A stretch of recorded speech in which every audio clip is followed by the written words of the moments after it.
Welcome back to my channel. మనం Indian పాలిటీకి సంబంధించి ప్రాథమిక హక్కుల గురించి తెలుసుకుంటున్నాం. దీనిలో భాగంగా మనము ఆర్టికల్ 14 నుండి ఆర్టికల్ 32 వరకు ఉన్న ప్రాథమిక హక్కుల గురించి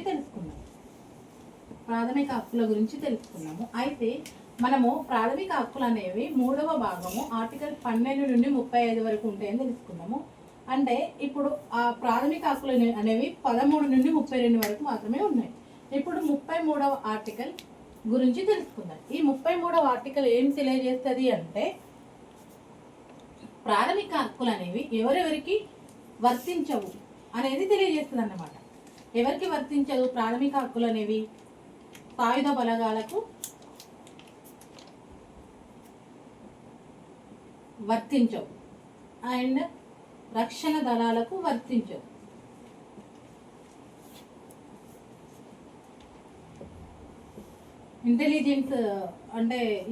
ఇంటెలిజెన్స్ మరియు దాని సంస్థలకు వర్తించదు ఆర్టికల్ 33 అనేది. ఎందుకు అంటే వీళ్ళు ఖచ్చితంగా పని చేయాల్సిన అవసరాన్ని దృష్టిలో పెట్టుకొని వీళ్ళకి ఈ మినహాయింపు అనరాదు కానీ దీని యొక్క పరిమితి అనొచ్చు ఇవ్వడం జరిగింది. నెక్స్ట్ అయితే ఆర్టికల్ 33 గురించి చట్టం చేసే అధికారం మాత్రం కేవలం పార్లమెంటుకు ఉంది. ఈ క్రమంలో వచ్చిన చట్టాలను గమనించినట్లయితే 1960 Indian army act, 1960 Indian airport act, 1960 Indian navy act.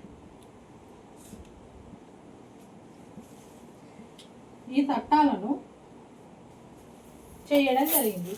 ఇది 1960 కాదు, 1950. ఇవన్నీ 1950లోనే చేయడం జరిగింది అన్నమాట. తర్వాత ఆర్టికల్ 34 గురించి తెలుసుకుందాం. ఆర్టికల్ 34 ఏం తెలియజేస్తుంది అంటే ఆర్టికల్ 34 అనేది సైనిక పాలన గురించి తెలియజేస్తుంది. ఈ సైనిక పాలన ఏంటి అంటే ఇప్పుడు ఏదైనా ఒక ప్రాంతంలో సైనిక పాలన అమల్లో ఉందనుకోండి. ఈ సైనిక పాలన అమల్లో ఉన్నప్పుడు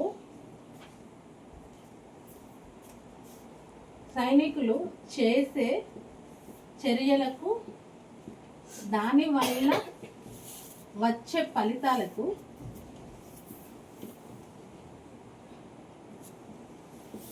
వీళ్ళను బాధ్యులను చెయ్యరాదన్నమాట.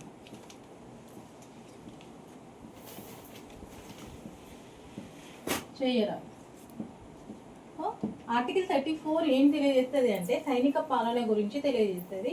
ఈ సైనిక పాలనలో ఏ ప్రాంతంలో అమల్లో ఉన్నదో ఆ ప్రాంతంలో సైనికులు చేసే చర్యలకు మరియు దానివల్ల వచ్చే ఫలితాలకు సైనికులను బాధ్యులను చెయ్యరాదని 34 ఆర్టికల్ తెలియజేస్తుంది.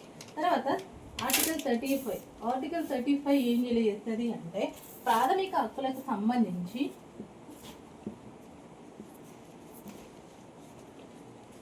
చట్టం చేసేయడం అనేది పార్లమెంటు పరిధిలోనే ఉంటుంది. ప్రాథమిక హక్కులకు సంబంధించి చట్టం చేయడం అనేది పార్లమెంటు పరిధిలో ఉంటుంది. కానీ రాష్ట్ర శాసనసభలకు ఉన్నదన్నమాట ఈ అధికారం. సో ఆర్టికల్ 35 ఏను పరిశీలించినట్టయితే జమ్మూ కాశ్మీర్ యొక్క శాశ్వత నివాసం గురించి తెలియజేస్తారు.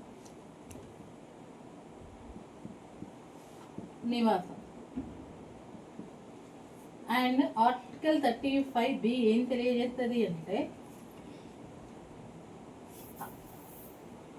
ఇది ఆర్టికల్ 35లో పొందుపరిచిన అంశాలు ఏవైతే ఉన్నాయో వీటిని మనకేంటిది రాజ్యాంగం అమల్లోకి రాకముందు ఉన్న చట్టాలు కూడా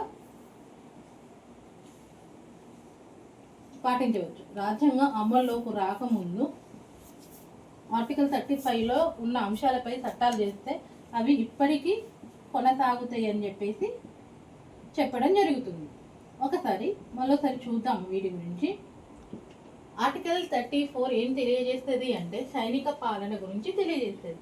ఈ సైనిక పాలన అనేది ఏదైనా ఒక ప్రాంతంలో సైనికుల పాలన విధించినప్పుడు సైనికులు చేసే చర్యలకు కానీ వాళ్ళు ఆ చర్యలు చేయడం వల్ల వచ్చే ఫలితాలను కానీ ఈ సైనికులను బాధ్యులు చేయరాదు అనేది 34 ఆర్టికల్ తెలియజేస్తుంది. 35 ఆర్టికల్ ఏం తెలియజేస్తుంది అంటే ప్రాథమిక హక్కులకు సంబంధించి ఒక చట్టం చేసే అధికారము పార్లమెంటుకు ఉంటుంది, కానీ రాష్ట్ర శాసనసభలకు ఉండదు.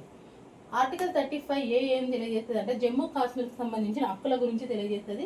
ఆర్టికల్ 35B ఏమో రాజ్యాంగం అంటే ఆర్టికల్ 35లో పొందుపరిచిన అంశాలు ఏవైతే ఉన్నాయో అవి రాజ్యాంగం అమల్లోకి రాకముందు ఉన్న ఏమైనా చట్టాలు ఉంటే అవి ఇప్పటికీ కొనసాగుతాయని చెప్పేసి తెలియజేయడం జరుగుతుంది. నెక్స్ట్ ప్రాథమిక హక్కుల యొక్క ఇంతసేపు ప్రాథమిక హక్కులు అని చెప్పేసి అన్నాం కదా. ప్రాథమిక హక్కుల యొక్క ప్రాధాన్యత, అసలు వీటి వల్ల లాభం ఏంటి? ప్రాధాన్యత వీటి వల్ల లాభం ఏంటంటే ఒక వ్యక్తి యొక్క గౌరవానికి ఉపయోగపడతాయి. అట్లనే లౌకిక సమానత్వం అనే భావనలను పెంపొందించడానికి ఉపయోగపడుతుంది.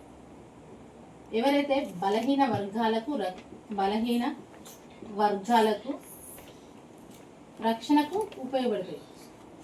బలహీన వర్గాల రక్షణకు ఉపయోగపడుతుంది. అట్లనే స్త్రీలకు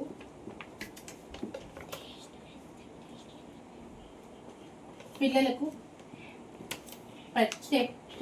ప్రత్యేకమైనటువంటి హక్కులు ఇవ్వాలనేది చెప్తా ఉంటాయి అన్నమాట.